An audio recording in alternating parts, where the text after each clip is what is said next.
what lead actors who get nominated for Oscars get in those screenings. So that was kind of cool.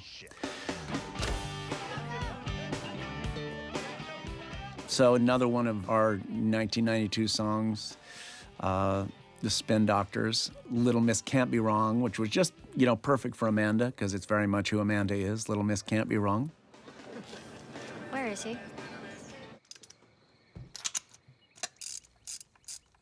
This was actually an interesting scene to shoot because, sometimes you just have fortuitous accidents. So I'd set up the B camera on that shot of Luke across the engine. That's the A camera, right? But the B camera shot which is of him, like just him in the engine without her in it, became so useful. This shot right here became so useful because it allowed us to slip, have two perspectives: what he's presenting, how he's presenting himself to Amanda, but then also what he's feeling himself at the same moment. And I didn't really plan it that way. But once we started shooting it, I was like, oh, this is a really, really good idea. So, one of the things that I've learned directing movies is, sometimes when you overplan and over storyboard and over shot list, you end up limiting yourself and not really seeing what's in front of you. The challenge, as I've gotten better as a director and just grown up as a director, I've learned to trust myself, trust my actors, trust my collaborators, my cinematographer, Oliver Stapleton, who's a genius. I've made 5 movies with him, and he's not just a master of light, he's also a wonderful storyteller. But I trust the people, and I trust my ability to see what's going on in the moment, in the now, I think being creative is a lot about remaining present, as present as you can and as can be and as mindful as you can be. But I love this little moment, where we kind of save the reveal of his black eye, and that really kind of, we see who she is. Then we're back on our, the night version of our water tower. This is a scene that we shot. We'd done a lot of work with Dawson and Amanda, the young ones, with Luke and Leanna, and then had a couple of weeks off. And then they came back and shot this scene. And there was something about, just all the time they'd spent together, the bond they'd formed, that created this level of kind of deep relaxation in this scene. They're really connected to each other. It's a scene that could be so boring, frankly, and it shot it in a pretty traditional way and not try to dress it up much. But I just, I think it's the moment where you sort of fall in love with them and come to really trust them. I feel closer to him up here. When I was a kid, I built my own telescope. Wow. That's pretty easy. This next shot coming up was actually a shot that I devised for the end of the sequence, but then in the end we placed it here. This pan off the town coming up to the tower. Which, interesting, when we conceived it, the idea was that we pan off the lovers onto the town at the end of the sequence, but it felt too long. So what we did was we played the shot in reverse and went from the town to the lovers and cut out of it before that you could see that their behavior was actually going backwards. So actually it was a great trick, and I'm really glad we were able to use the shot because the visual effects company did such a brilliant job with it. Where do you want to go to college? Do you think everyone... Frankly, one of the challenges of this also was that Luke and Leanna, Luke's older than Leanna by 3 or 4 years, and as they were written, they were both 18 years old. So just, thinking, let's create a little bit of space, and make it a little bit more plausible. So we just created this notion that he'd had to leave school when he was 16, which also played into, this story of his father and how controlling he is and how much he wants to sort of just sit on Dawson. I didn't even shower and show up. How about that? You promise? Tuck's house. I'm gonna talk about that a little later because I've got a good story there. But I love shooting this scene. And it was one of those moments, it was late at night, and we started improvising and found some really beautiful stuff. But, I love the, finding, we really needed the right red flower. And in the script, it was always written as poppies, or it was written as tulips. And then we went down south and we found all the camellia bushes. And that became, a real signature image and symbol for the movie. And, a first kiss is a really critical thing. And I think as a director, you can really, it's important, and they know it's important, and you think you can, you could really, really overthink it. But I have to say, Aaron's super delicate music and the gentleness of this big, strong kid, and the sort of the way in which she's so open to him and wants him to love her. It's really, really, really beautiful. In the script, there was a very elaborate set of, every time we transitioned from the past to the present, there was these elaborate kind of match dissolves and match cuts. And, as the story developed, it became clear that we didn't need to do all that. The simpler, the better. And I love, just going from those two kissing to seeing the adults and with the space between them and the distance that time has created, and the pain they've both experienced in their lives. No store-bought bouquets. Not a dime is to be spent on frivolities. And the way in which you can kind of imagine that both of them might be thinking about that kiss, because so much of our life, right? We spend it hiding what's going on, not revealing what's going on, which ends up being, what acting's all about. Like, that you're using the text as a tool, but it's all about what's going on subtextually between the people. Situations like this, one party will buy the other out, unless you're interested in joint ownership. Really, Clark Peters, what a fantastic actor. I'd actually seen him in a production of Othello, playing Othello with Dominic West at the Crucible in Sheffield, England. And I always remember that performance. And so when I got the script, coincidentally, Alison Greenspan, one of the producers, had worked with Clark and mentioned him, and I was immediately like, that's the guy. And I was so grateful that he came and played the role. So you got married. 18 years. Nice. You guys got kids? 2. Boys, girls? You don't... So one of the things that's kind of fun to spot in this movie is like how we used red. I was obsessed with keeping red out of the movie. And, it's strange. I've made a lot of movies that I've made movies that have won the Oscar for Best Production Design and Best Costume Design. And of course, they are very designed movies. But this movie is the most designed movie I ever made in terms of the control of color and in the way that we dealt with sets and costumes. Red, we keep red out of the movie except in moments where it really says something about love and passion. So, and so like those red camellias, very specific choice. But it's something just as you watch the movie, to watch the way red comes into it and red is used. Like at Tux, red is allowed, and there's that cup with the red in. But in Amanda's world, you never see red except like that, when it's contained in the memory of her past. And then red becomes a really crucial symbolic color as the story develops. You want to get your hands dirty? Absolutely. What? On this dirty? No. Dawson, you're not gonna do this. I'm the grease monster. One of the things that was fun to do in the creation of these little kingdoms, because, Tux Kingdom is a kind of this world of integrity and simplicity and craftsmanship. Get out of here. Please, leave. Leave. You got to go back at some point, because if you listen at the end of the truck pulling up, we actually use the sound of an alligator roaring as mix it in with the truck. It's sort of cool.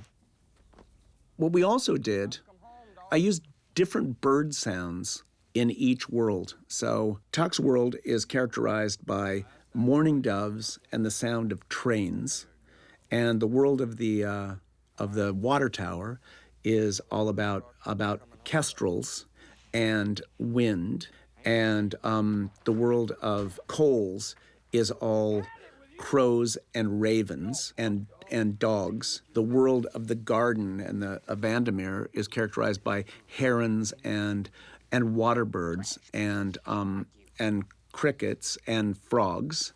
And so we're really specific about building these worlds. And I don't think, you even notice it while you're watching, but I think it really helps create a very, very specific sense of location.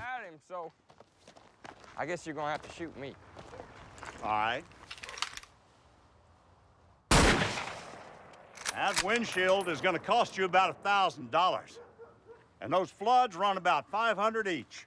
Oh, one thing I wanted to say was, okay, so this house, Tuck's house, was owned by this guy who we were introduced to as the captain. And he wasn't really eccentric, but after the second or third visit, time we visited the location as we were sort of deciding what we're going to do, his wife said, "Oh, I read the book, It's kind of interesting because it echoes a lot of things that happened to my husband." And the captain said, "Oh, it has nothing to do with my life. I don't know what you're talking about." And she said, "Well, you worked on an oil rig." He says, Yeah, I worked on an oil rig, but so what?" And he said, "Well, you fell 150 feet into the Gulf of Mexico in an explosion." And he said, yeah, I did, but I don't see what that has to do with, I don't see how that's a parallel. I don't see how, it's like, it just was so crazy that the guy who owned this house had the exact same experience that Dawson, the character in the movie, had, being blown off an oil rig in the Gulf of Mexico. So how likely was that? Well, come on.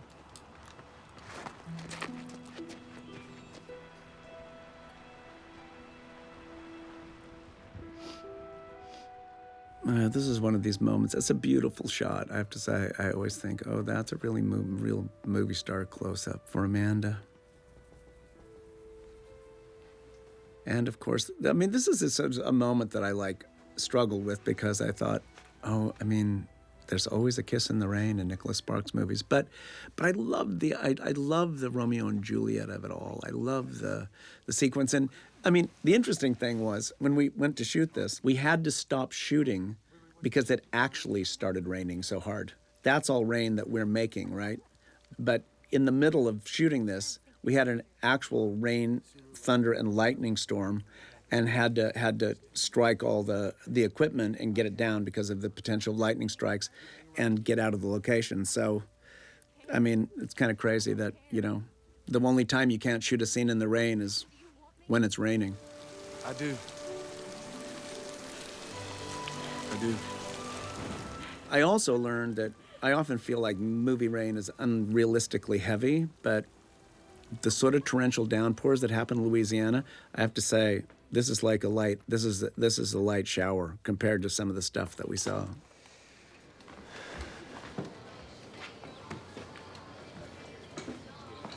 Just give me 1 second. Sure thing.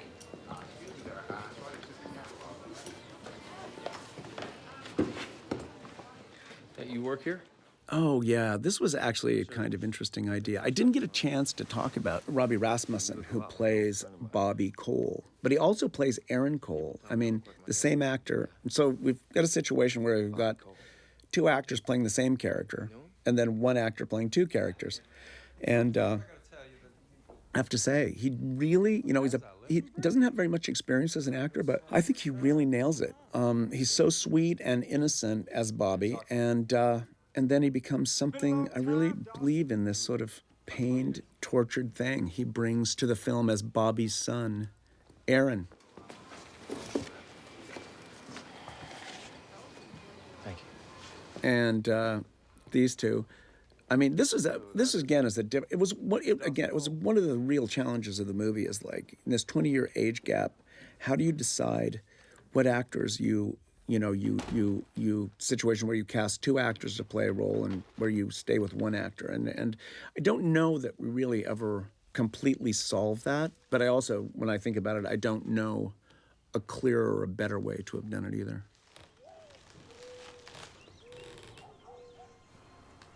Thought maybe you need a hand.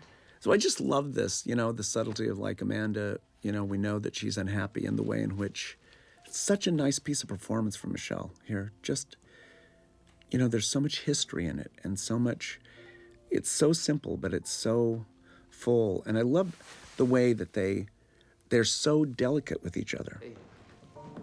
Thought you might want this. And the history makes them want to be so careful because it's, they both hurt over this so much. I'll make my own box. Okay. Shout out to Patrizia von Brandenstein, my production designer, Oscar winner for Amadeus. Just such a remarkable sense of color. I guess I just want to know if you're happy. And we really controlled, like I said, color. As you see again, you're not going to see any red here. She's having to work at the limited palette of blues and golds and beiges and tans but she still finds a way to create really, really beautiful world. But I don't know how much, the viewer thinks about it, but just to see the different ways that blues used in the movie and the beauty that's created, and I guess it's something that I hope people understand is how much thought goes into the design of a movie and how many choices. I mean, it is the most overwhelming thing about being a film director is the first time you do it and you realize the number of decisions you have to make is never ending.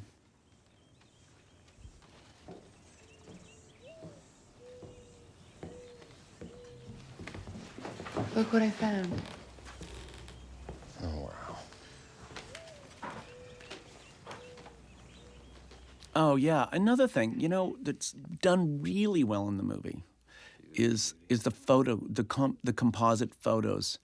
I love the woman. We cast a woman as Tuck's wife, Clara, who only exists in the movies in the photographs, but it's really her face and this goodness that she radiates is absolutely perfect for Clara. And they had a great time together doing the photo shoots. And then, it was weird too. Well, we'll get to this a little later, so I'll let that go. But again, this was a very elaborate transition at one point. Actually, it was a much more elaborate, I remember the sequence itself was more elaborate because Amanda actually walks out and leaves Dawson there and drives away and goes and it's this breakdown. And there was a whole sequence there that we found, and we just felt like this whole sequence was just not fluid. It just wasn't working. And my fabulous editor, Matt Cheze, said to me, can't we just jump through this? I mean, it's always amazing when you're working on stuff because you get very locked into what the story is. It's like you believe in these people. They did this, then they did this, then they did this, and then they did this. Then one day you remember, oh, wait a minute, I'm making a film. I can make this jump. I can leave this out. This information is communicated somewhere else. I don't have to do that. So it's true, when people say the movie's written 3 times, it's written once as a script, it's written again when you shoot it, and it's written for the 3rd time when you edit it. And we really, really found a lot of great editorial solutions to problems over the course of our working together. Really, really talented man, Matt Cheze. How long were y'all married? Oh, we're still married. We're just on different schedules. She had a stroke 4 years. This is one of my favorite scenes in the movie. My favorite pieces of performance. The Tuck tells his story and makes again the connection for us in terms of destiny, the theme of destiny, and the role it plays in these characters' lives. Fall in love. That's destiny. Destiny? No, no, Yes. destiny is the name the fortunate give to their fortunes, man. What is that supposed to I be? mean, one thing that I know about Gerald is that, or Mac as he likes to be called, is that he's Please help me out. deeply, deeply in love with his wife, Delta Burke. I mean, they have an amazing relationship, and he's a character, Tuck has this amazing connection to his wife, Clara, And I think that, you know, you really see in this speech what happens when an actor can draw on something as immediate as the love he feels for the person he's closest to in his life and use it to fill out the character. Bobbing around in the water like a fishing cork, all hell breaking loose all around me, and I started singing. This old Irving Berlin song, What'll I Do with just a photograph to tell my troubles to? What'll I do? What'll I do? What'll I do? You know, originally in the script, the song that Tuck talks about was not What'll I Do. It was a more up-tempo, not really a romantic song. And it's strange because I'd had this odd experience where I was with my girlfriend in London in January. And for some reason, I don't really know why, I started singing this song, What'll I Do?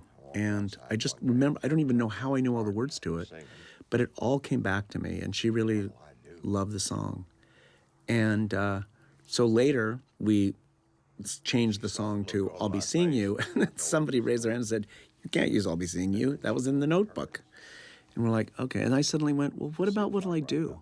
And it became such the perfect signature song for this sequence. So again, I mean, it's amazing to me how these issues of destiny, these issues of like the stuff that's going on with us when we don't even know that it's going on, really intriguing. And I was haunted by a lot of that through this process, as were